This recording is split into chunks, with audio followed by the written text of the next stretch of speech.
Hello दोस्तों, मेरा नाम चेतन है और ये मेरा पहला ब्लॉग है, तो स्वागत है आपका मेरे पहले ब्लॉग में। दोस्तों, जैसा कि मैंने पहले बताया, ये मेरा पहला ब्लॉग है, तो शायद कुछ गलतियां मुझसे हो सकती है, तो प्लीज उसे इग्नोर करें। तो चलिए माँ वैष्णो देवी का नाम लेकर अपने वीडियो को आगे बढ़ाते हैं।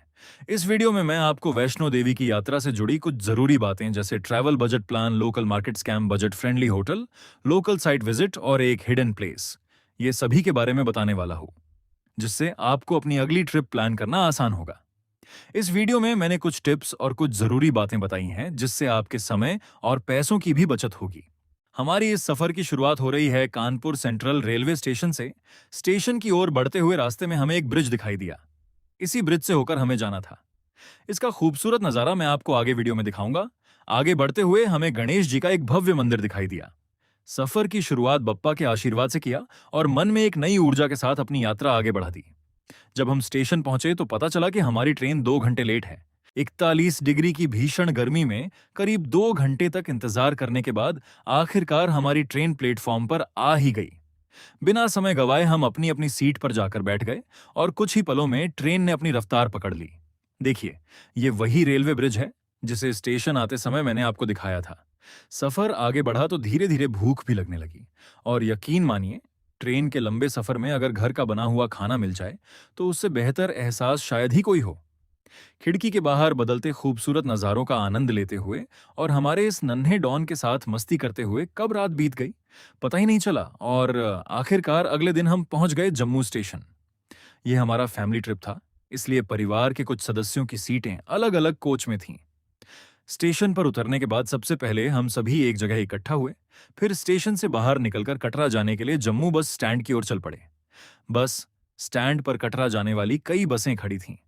किराया पता करने पर मालूम हुआ कि एसी बस का किराया 180 रुपये प्रति व्यक्ति और नॉन एसी बस का 140 रुपये प्रति व्यक्ति था।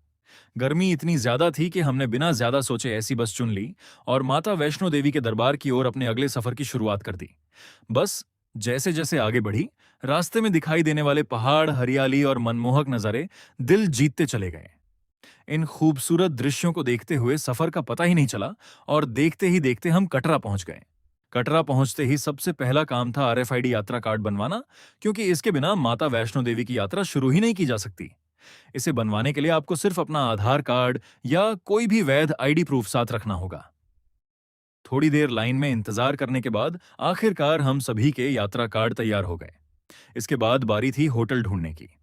होटल लेने से पहले थोड़ा नेगोशिएट जरूर कीजिए, क्योंकि थोड़ी सी बार्गेनिंग से आपको वही कमरा काफी बेहतर रेट में मिल सकता है। हमें सिर्फ 100 रुपये प्रति व्यक्ति के हिसाब से 2 रूम मिल गया। वहां पहुंचकर हमने फ्रेश होकर थोड़ी देर आराम किया और शाम होते ही भवन के लिए रेडी हो गए। अब समय आ चुका था माता रानी के पवित्र भवन की ओर अपनी आस्था और रोमांच से भरी यात्रा शुरू करने का। भवन का प्रवेश द्वार हमारे होटल से बस 1.5 किलोमीटर की दूरी पर था, तो हम पैदल ही निकल पड़े। चढ़ाई को थोड़ा आसान बनाने के लिए हम सब ने एक एक डंडा भी ले लिया।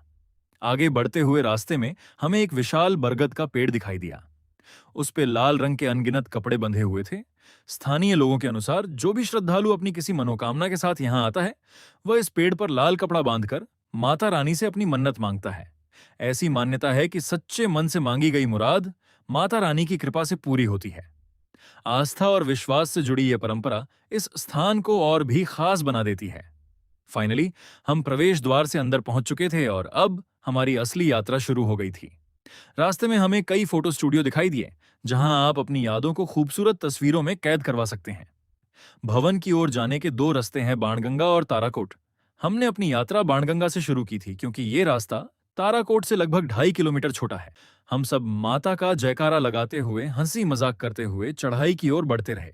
कुछ दूर चलने के बाद हम एक जगह रुके, जहां रात के समय पहाड़ों से नीचे का नजारा सच में बेहद खूबसूरत लग रहा था। चारों तरफ जगमगाती रोशनियां देखकर लग रहा था मानो आसमान के तारे जमीन पर उतर आए हों। यहाँ कुछ देर आराम करने के बाद हमने एक बार फिर माता रानी का जयकारा लगाया और नए जोश, नई ऊर्जा के साथ अपनी यात्रा आगे बढ़ाई। कुछ दूर चलने के बाद हमारे इस नन्हे प्राणी ने एक बार फिर आतंक मचाकर चारों ओर अफरा तफरी का माहौल पैदा किया, तो इसके लिए तत्काल प्रभाव से भोजन की व्यवस्था की गई, ताकि ये भी आगे की यात्रा का आनंद ले सके। थोड़ी देर बाद हम फिर अपनी मंजिल की ओर निकल पड़े। रात भर पैदल यात्रा करते हुए कब सुबह हो गई पता ही नहीं लगा। थोड़ी दूर चलने के बाद एक जगह रुककर सबने सुबह की गर्मा गर्म चाय पी और अब यहाँ से भवन की दूरी बस कुछ की किलोमीटर की थी। हम फिर आगे बढ़े और कुछ दूर चलने के बाद हमें माँ का भवन दिखा। इसके बाद तो हम लोग बिना रुके आगे बढ़ते गए और फाइनली हम सब माँ के दरबार तक पहुंच गए। ऊपर पहुंचते ही सबसे पहले हमने स्नान किया और अपने सामान को लॉकर में रखकर लाइन में लग गए, क्योंकि मंदिर में फोन या कोई भी एक्स्ट्रा सामान ले जाना अलाउ नहीं था। कुछ समय इंतजार करने के बाद माँ के पावन दर्शन का सौभाग्य मिला। मौसम खराब होने के कारण रोपवे बंद हो चुका था, इसलिए हम ऊपर भैरव बाबा के दर्शन नहीं कर पाए। माँ का आशीर्वाद लेकर मन को शांति और संतोष मिला। इसी दिव्य अनुभव के साथ हम वापस नीचे लौट आए।